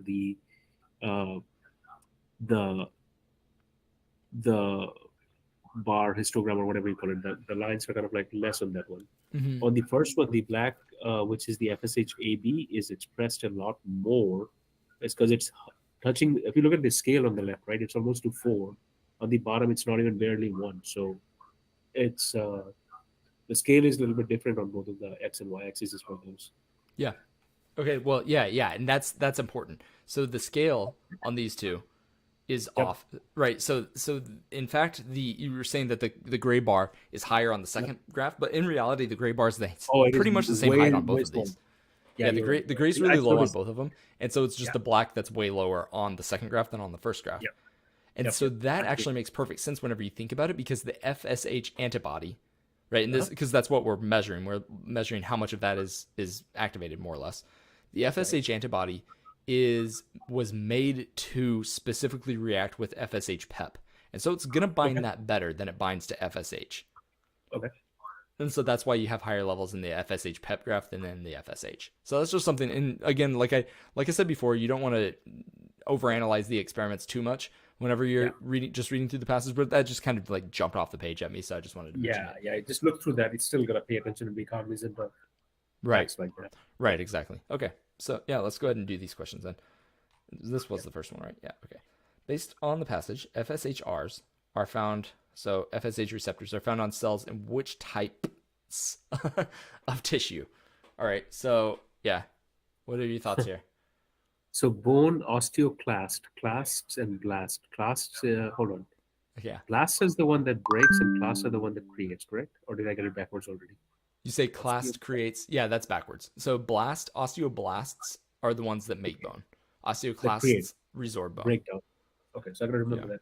Yeah. So clast is cleaving, blast is building or whatever. That's how I gotta remember that. Yeah. Yeah. Okay, so I know that there's bone absorption going on right there. Osteoclast, estrogen. Okay, I know epithelial, yeah, ovarian cells, right? So we just gotta know what kind of osteoclastogenesis. So genesis is I, always I generation. highlighted the wrong thing. I meant No osteoclast worries. there. Osteoclast, yeah. So clast is basically cleaving, which is going to be breaking down. And ovarian cells, I know ovarian cells are got something to do with epithelial connectivity, right? Because it's like the outside one. Yeah. Um, Yep. but that's the only one that I know. That's the extent of my knowledge of anatomy. You can tell me more No, if you yeah, want. yeah, that's perfect. You're absolutely right. So the epithelial cells are the ovary cells here that we're talking Right, about. right, Epithelial cells really kind of just refers to any cell that has a function or a lining anywhere. So most things are most functional cells, like highly specialized cells that you think about, that except for like neurons, are going to be yeah, epithelial cells. So the ovaries are epithelial. Okay, so yeah, that's perfect. Absolutely. yeah. And even more specifically, the follicles. This is maybe a better definition of that. The follicles that encompass the oocytes on the Right, ovaries, those are right. made up of follicular epithelium. And so we know Okay, then that the FSHRs, the follicle stimulating hormone receptors, are right, located on the follicular epithelium because that's where they bind. That's where FSH binds. okay, Okay, so that's that. And then the other thing that you need to know to get this question right yeah. is that bone is connective tissue. Okay. Okay, so that's the other major thing to be That's the aware other of. thing, because Yeah, that's the other yellow right there. Class is basically like breaking down, but bone is going to be a connective tissue. It's not, bone is not nervous tissue. It's connective, as we already know. Okay. yeah, absolutely. Yep. So, Yeah, so it's just like knowing what ovarian cell is and what bones are, yeah, yeah, and combination of both of those. Okay, got it. yeah, yeah. Perfect. Cool. Yeah. So that's why that. Yeah. So C is correct. Here. Thank you. Yeah. And then another thing to think about, though this one's not as, never mind. I was gonna go through a Roman numeral answer strategy, but this one's not that important because there's only three of them. If there's four, we'll do that because Okay. this it's not that important What did because do what? I'm yeah, you sorry. can talk about that. Like, what is the strategy for Roman numerals? Because sometimes you see, I know they talk about only knowing which amino acids have charges, right? Was it something you were to touch on right there? Yeah, yeah. Because So, wait. So, what'd you say about the amino acids and charges? yeah, so sometimes there are some questions which is ask is the overall charge going to be positive or negative or something. So instead of like you already know the ones that are going to be positively or negatively charged, and you just add those instead of touching every amino acid. Oh yeah, Was yeah, for that sure. Yeah, that yeah? is absolutely true, and that's probably coming up in these Okay, questions yeah, because because I they see gave that us right that there. sequence. Oh, is it the next question? I mean, no, when I see that, I mean, when I Oh, see that, it's like we are predicting just like how you are doing. yeah, yeah, exactly. Yeah, We can perfect. see it coming basically. Yeah, Yep, yep, yeah, exactly. And even if it doesn't, they're probably gonna ask us yeah, something about this sequence because otherwise they would have yeah, put it there. So, yeah, yeah. yeah, yeah. But in terms of Roman numeral questions, the way that I tell people to assess those is first look and see if there are any Roman numerals that are in all four answer choices. If there are, then then don't even assess that one, right? Yep, And yep, then second, and so after that, and that doesn't normally happen. That's pretty rare. yeah. Okay, Then you want to look for Roman numerals that are the Roman numeral that shows up in the most answer choices. Okay, okay. and then you assess that, and if that one's wrong, then you probably have your answer. But Yeah, that one's probably right, and so then you just move from there. And a lot of the time, you can find that you don't even have to assess at least one. If there are four Roman numerals, a yeah. lot of the time you don't have to assess at least one of them. Sometimes you can even not have to assess two of them if you do it right. Okay, So okay. it's kind of tough just to explain in theory. If we run it as soon as we run into a Roman numeral question that has more than three, we can look at it. It's just not super useful for this one because you see there's not a single one of them that is Yeah, in three of the four answer choices. So yeah, this yeah. one's just it's not super high yield for this. Uh, Okay, okay. okay, cool. So Well, I mean, although we can look at Roman numeral number 3, nervous tissue, that's the one that we could for sure rule out, and it gets rid of B and D, right? So then Yeah. we just have, and then 1 is in both of our answers, so we don't even have to assess that. And so we just have to think about epithelial Yeah. tissue. And if it Yeah. is, if we know that ovarian tissue is, or the ovarian follicular cells are epithelial tissue, which we knew, then we don't Yeah. even have to think about connective tissue. Awesome. So, Oh yeah. wow, that is amazing. Yeah, so, okay, so it actually is pertinent for this one. Yeah. So it's just kind of a logical way of moving through it. So it's something Yeah. to be aware of. When you see Roman numeral questions, try to approach them in that sort of like intelligent way. Okay. Okay. All right. Okay, next one. Which conclusion is supported by the data presented in figure 2? So, All right. look at the Yeah, gotta look figure at figure 2. 2. Okay, so we already talked about figure 2 a little bit. Yeah. So basically just that, I mean, we talked about a bunch of the stuff here. Yeah. So I'm probably just gonna look at the conclusions because obviously, like, we need to see the answer choices for Yeah. this. This is just a which of the following thing. Right. All right, the KD for binding of FSH PEP by FSH-AB is lower than the KD for binding of FSH by FSH-AB. Okay, well that's like literally exactly what I said a second ago. Yep. Yep. Yeah, because KD is just a dissociation constant, right? So, yeah. So, and real quick, I know that the definition is dissociation constant, but what is a one-line definition of that? Dissociation constant, I would say, is inverse of the Km Okay. of an enzyme or something. So that if the dissociation constant is high, Mhm. then that means that the two do not bind very tightly. If the dissociation constant's low, then that means that they bind really tightly and they don't want to dissociate. Okay. And it's Yeah. opposite of Km all the Let me time? rethink that actually. So actually, there. Never mind. Forget that because the Km is referencing specifically. The Km is referencing the enzyme specifically. Dissociation constant is more just like a receptor binding a ligand. Yeah.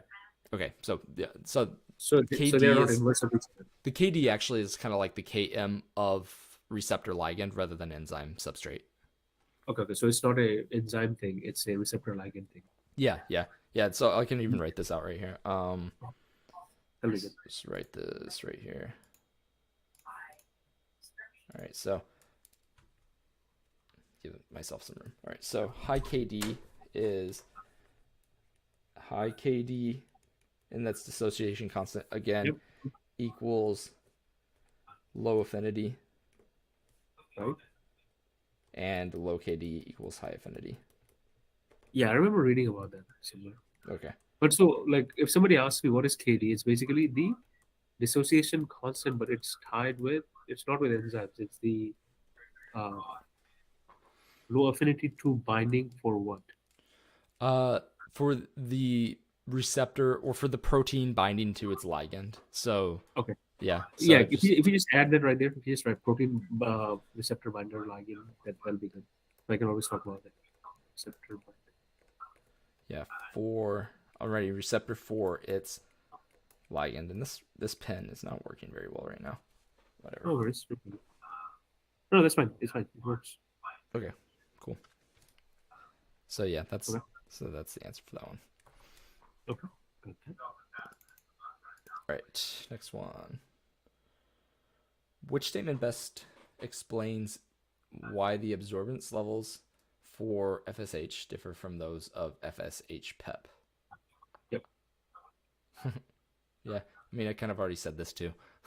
Yeah. But, Yeah. I didn't say it explicitly in the way that their answers dictating it here, Yeah. so we can go ahead and think through each one. Yep. All right, so and what I said earlier, just to rephrase it or restate it, Yep. is that because in the experiment up here, it said that FSH and AB, right? Because that's what we're measuring is how much it binds to each of these FSH PEP and FSH. FSH AB was made specifically, like the thing was created to bind FSH PEP. Okay. It wasn't created specifically to bind FSH. And so likely there's something about FSH that is different than FSH PEP. And if we think about it, well, this active region, the region of FSH PEP is literally a segment of FSH. Okay, and so what about it? The protein FSH is different than FSH PEP. Well, it's just bigger, right? Right. Right. So what we're going to think is probably something about either the size, the bulkiness. Well, it can't just be the sheer size if it's all stretched out, because then it could Right. just come in and bind to it. So it's not necessarily going to be the size as much as it's going to be the three-dimensional conformation or the bulkiness of the thing. The what would you call it? The I can't steric hindrance whenever it comes in and tries Right. to bind. Yeah. Yes. So that's what that, and that's literally what D says. The tertiary structure of FSH limits FSH-AB binding interactions. Okay. Okay. Okay. Sounds good. All right. Cool. Next one here. All right. Based on the FSH PEP sequence, which amino acid substitution in FSHR binding domain is most likely to have the greatest effect on reducing bone density loss in the presence of high levels of FSH?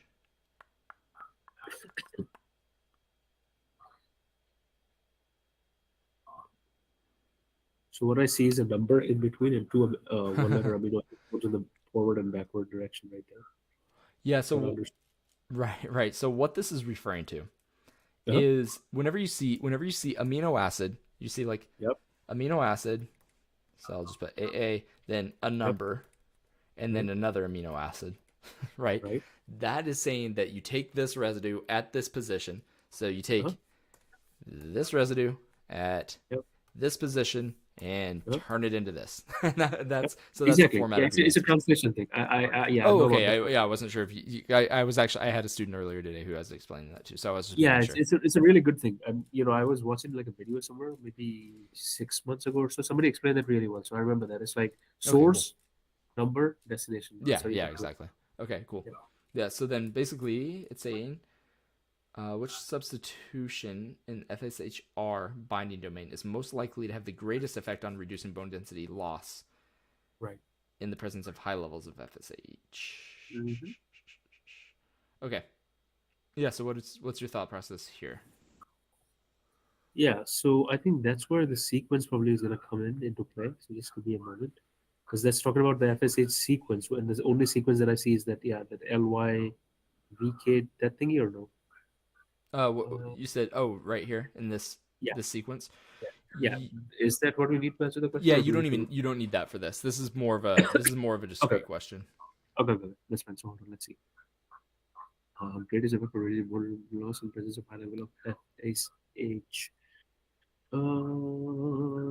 I quickly scanned the second paragraph, the third paragraph, the last one right here, where it says the specificity of FSH-AB. I don't see anything about an amino acid there or a keyword that's going to give me an R group characteristic. Okay. Right. Elsa and immuno. Okay, I'm not sure. Yeah, so what is the amino acid R? What's it stand for? Oh, you're talking about the one letter code, right? Arginine? Yeah, exactly. And so that's what all of these are referring to. Is just the one Okay, letter codes of the amino acids, right? right, And so if we're saying based on, okay, so we're doing this on the receptor, right? right, And so we want to have the greatest effect on reducing bone density loss. Okay. right, And so basically what we want to do is make the receptor no longer able to bind to FSH anymore. right, So what we need to do is make the biggest change we possibly can in the receptor. right, Okay, and so we just need to screw it up as much as possible. So we want to look for the two amino acids here to be the most different of all the amino acids. So like for okay, instance, a mutation that is going to, let's see, sequence which amino acid substitution in the FSRH. I'm making sure that I'm not interpreting this wrong. Binding domain is most likely to have greatest effect on. Yeah, okay, I'm right. So yeah, so you just want to make sure that I'm just trying to think why they want to put why we care what if we use, I don't think we need I'm trying to think if we need to use that sequence. I don't think we do. Just to be sure, just to be clear. All right, so you said arginine, right? Or we could just go through these one by one as well. So we can just look at answer choice A. So K is what? Yeah, that's correct. Or so K is which amino Oh, acid? you're asking about like the one letter code K as in kilo is what amino acid? Yeah. Okay, so I believe K as in kilo is lysine. Okay, yeah. K is lysine. Okay, and R is arginine, right? Arginine, we know that, right? Mm-hmm. Okay, cool. So are those two similar amino acids? Lysine and arginine are positively charged amino acids, so I would Right. think yes, they So are. those are pretty similar. So because of Yep. that, that's not going to be our answer because it's not going to screw up the receptor. I mean, it's going to mess it up some, right? Because we're Yeah, but it's replacing not an gonna be amino as acid. bad. Yeah, because it's like both positively charged. If you want to really screw it up, it's gonna be positively and negatively, like different groups and stuff like that. Yeah, So the yeah, difference, exactly. like, it should not be in the same category, basically. Yeah, So yeah, yeah, A should count based on that. Yeah, perfect. Okay, yeah. So then what about B? R is arginine and again. D, D is arginine. glutamate, And right? D is gonna be basically glutamate. Yep. So you're going from positively Oh no, charged amino acid to D is negatively. aspartate. D is aspartate, right? D is aspartate. Oh yeah, yeah. Yeah, I'm sorry. Yeah, you're right. D is aspartate. E is yeah, glutamate. Yeah, yeah. yeah, But again, I think what it comes down to is we don't even have to look further because yeah. arginine is positively charged and D is negatively charged. Y- I think that's a big polarity difference, and that should do it, right? Right. Yeah. So that's why that's the answer. And just to verify, V is Yep. valine, right? L is Yep. leucine. Both of Yep. those are just kind of the same. Like they're Yeah. both they're both just aliphatic groups, right? Yep. Yep. Yep. Yep. And then Q is what, proline? I don't remember all Yep. of these off the top of my head. Yeah, Yeah. you don't need to remember Yeah, any of that. You right. don't This need that. yeah, I'm not taking this test anytime Yeah, soon. So, Q and is then glutamine. Q is glutamine, and N, I believe, is asparagine. oh, That's okay. also the Okay, same sure. group. Yeah. Yeah, yeah, right, exactly. Yeah. Okay. Yeah. Yeah. All right. So one second here. Let me my thing Sure. messed Sure. up. Okay. All right. Let's see how many more of these do we have? Okay, two more questions. Okay, we can knock it out. All right. Cool. Which of the following reasons does not describe why FSH PEP was included in the ELISA experiment? All right. So why was FSH PEP included? What would you say here? I'm trying to think. Right. So FSA PEP is the top one. It was Mm-hmm. included. Um,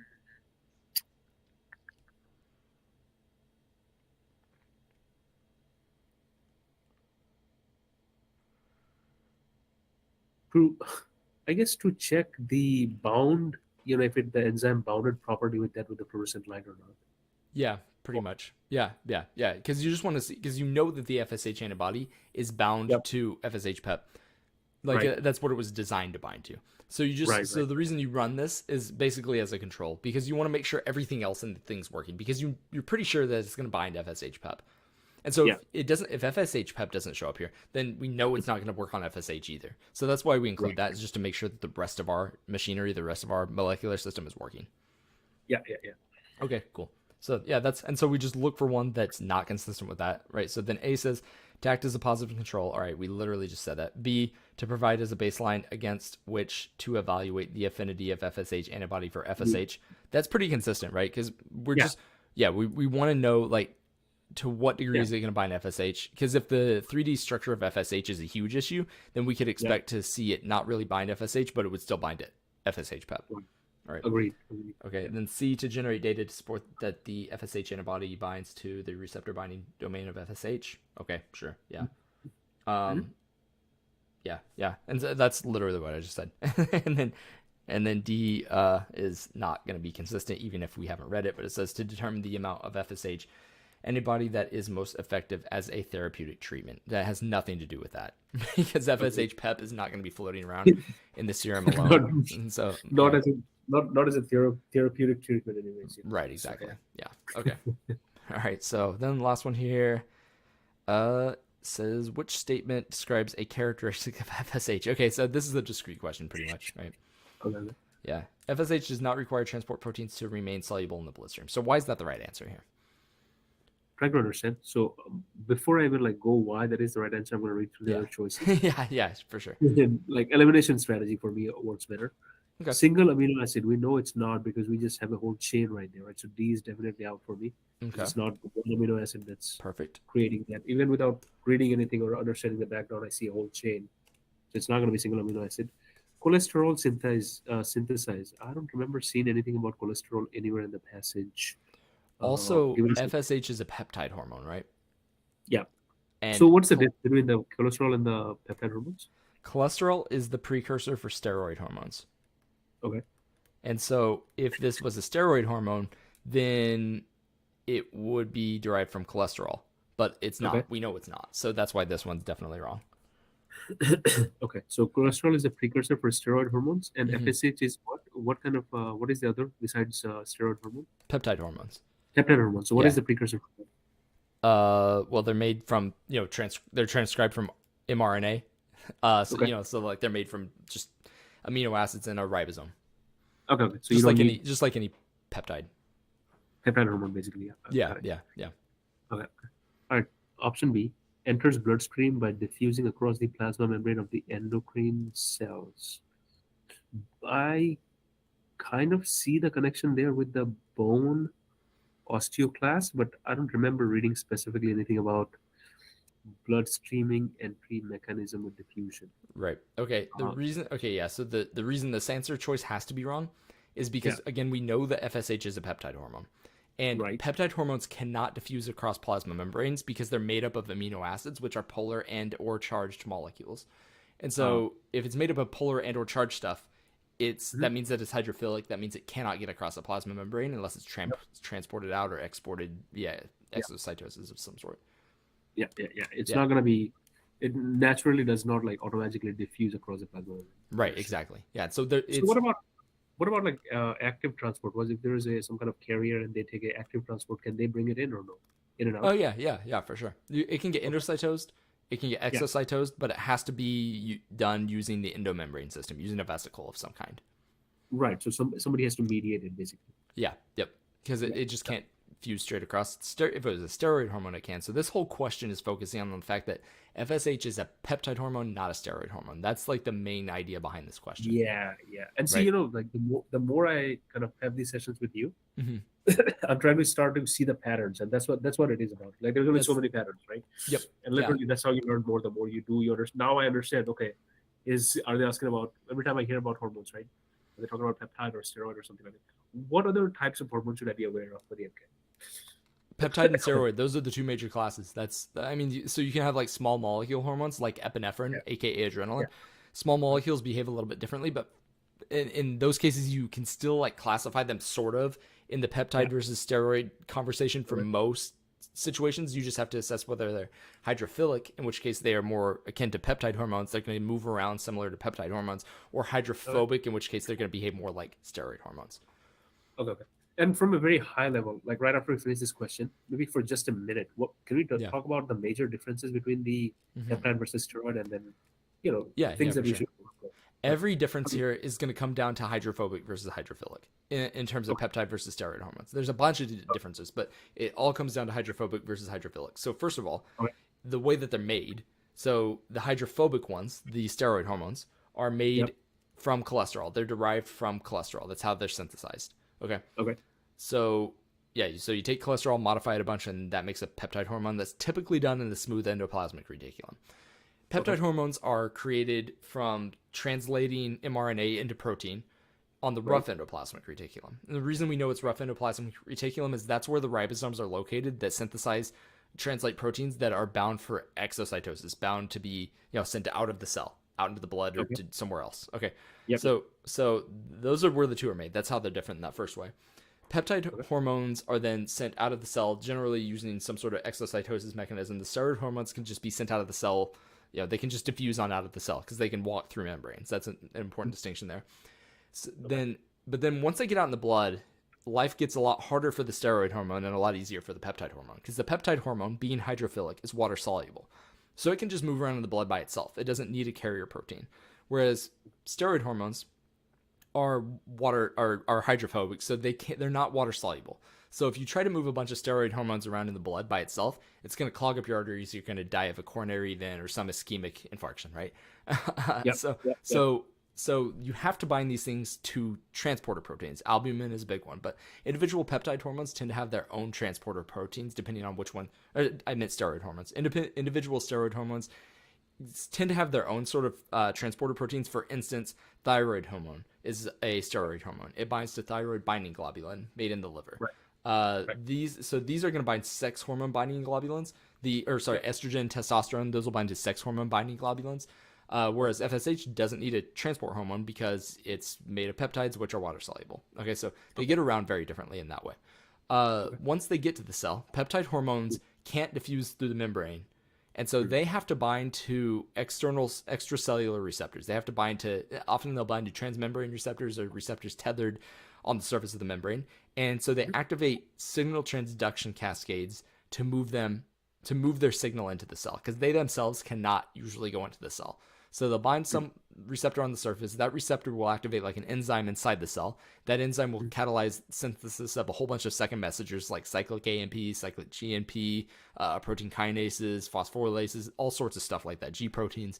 I explained G proteins the other day. All of those transmembrane signal amplification cascades are a means of getting the signal from a peptide hormone or a small molecule that's also hydrophilic, like epinephrine, like I said, through the membrane, so that it can instigate some, or it can initiate some downstream effect inside the cell. Generally, this has a really fast response due to the nature of signal amplification.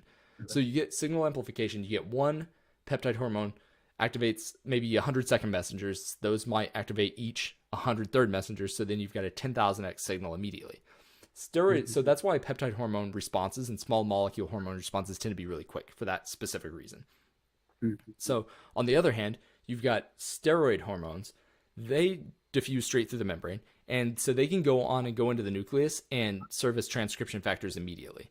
And so for that reason, they don't need signal amplification, but that also causes them to be a lot slower. At the same time, they are usually going to be more long-lasting effects. And so you can think about, a really good example is to think about adrenaline, which is it's not a peptide hormone, but it has the same nature as a peptide hormone because it's a small hydrophilic molecule. It leads to a really fast response. Like, you get scared by something, your heart rate increases like immediately. And that's because epinephrine binds and activates, causes its effect via signal amplification. Whereas if you compare the steroid hormone analog of that, which is glucocorticoid, cortisol, that cortisol will be elicited by the same sort of stimulus, because it's a stress hormone, just like epinephrine is, but it takes a lot longer for it to act. It takes a day or two, but whenever it does act, its effects are much, much, much more long-lived because it's changing the cell at the level of transcription. So rather than just changing the, say, membrane conductivity of the cell, like epinephrine does, letting a little bit more maybe sodium ions in, potassium ions out, something of that nature, it's actually changing the nature of the cell itself because it's altering the protein profile of the cell. So that's why the effects are longer-lived. And so that really, like, that's a pretty good summary of all the differences between those. And so if you take that knowledge base, and you can watch this back, I didn't write everything out here. No, that's fine. But I do have a summary written of this somewhere, and I can send it to you. That's part of what I'm doing. So that'll be good. Yeah, but I mean, I can always watch the video back. That's fine. Yeah, if you have the written thing, if you share that with me sometime tomorrow. That's for sure. It might take me a bit to find it, but I can hunt it down in the next 4 or 5 days, whenever it's fine. Yeah, absolutely. And it's actually probably on the website somewhere on the resources page too. They've got stuff like this everywhere. I literally have thousands of pages of study guides that I've made during these conversations with people. I didn't want to write it down just now because it takes way longer. But, no. That's yeah. And so if you just reassess each of these questions or each of these answer choices, we could do that really quick. So it says FSH derived from a single amino acid. Well, you knew that one was wrong. You told me why that one was wrong. That's the only one that doesn't have to do with this. Yeah. So then FSH synthesized from cholesterol. Cholesterol is the precursor for steroid hormones. So we know that's wrong for that reason. Right. FSH enters the bloodstream by diffusing across the plasma membrane. Well, since it is a peptide hormone, we know that's wrong. It can't diffuse across the plasma membrane. And then the last one, the answer here, FSH does not require transport proteins to remain soluble in the bloodstream. We know it's a peptide hormone. Therefore, we know that has to be correct because it's not a steroid hormone. So that's why that's the answer. Got it. Yeah, so that's my spiel. All right. Thank you so much for putting so much details in that one. Oh yeah, well it's literally that's one of the most important concepts on this test, honestly. If I can make a list of like top 10 or 15 most important concepts that get tested in all sorts of ways, that's one of them for sure. Can we do that on Thursday session? Can we do that? Like, yeah, sure. That, yes, like the top 10, 15 things that we should know from. Oh, that's going to be hard for me to pick them out, but I can make a tentative list for sure. Yeah, that'll be good. That'll be good. Yeah, I think absolutely. everybody else that'll join on Thursday will really appreciate it too. Oh yeah. We can definitely Top go 12 things you cannot jack up. You must know these things before you walk into test day or whatever. Yeah, absolutely. Yeah, and I'm happy to go through that stuff. I'll have we'll make a revolving list a little bit. There'll be a couple things that are always there, like that. What I just went through, that's always going to be in there. Other things, test taking strategies, etc. But I would say also the idea of like the Nernst equation, the derivation of this dynamic equilibrium between electric potential and ion gradient. That's probably the number one concept on the whole MCAT. I actually just made a video for it, so you can check out like any of our social profiles, or I can also just send it to you individually. The video of my Nernst equation derivation is just it's a very quantitative approach to analyzing that dynamic equilibrium between charge and concentration. Okay. So yeah, so I would say that's number one. But then we can go over a lot more. There's a lot more important stuff. It could be a running concept. But how do you say that? Like how do you spell that one? Sorry. The Nernst equation. It's spelled Nernst.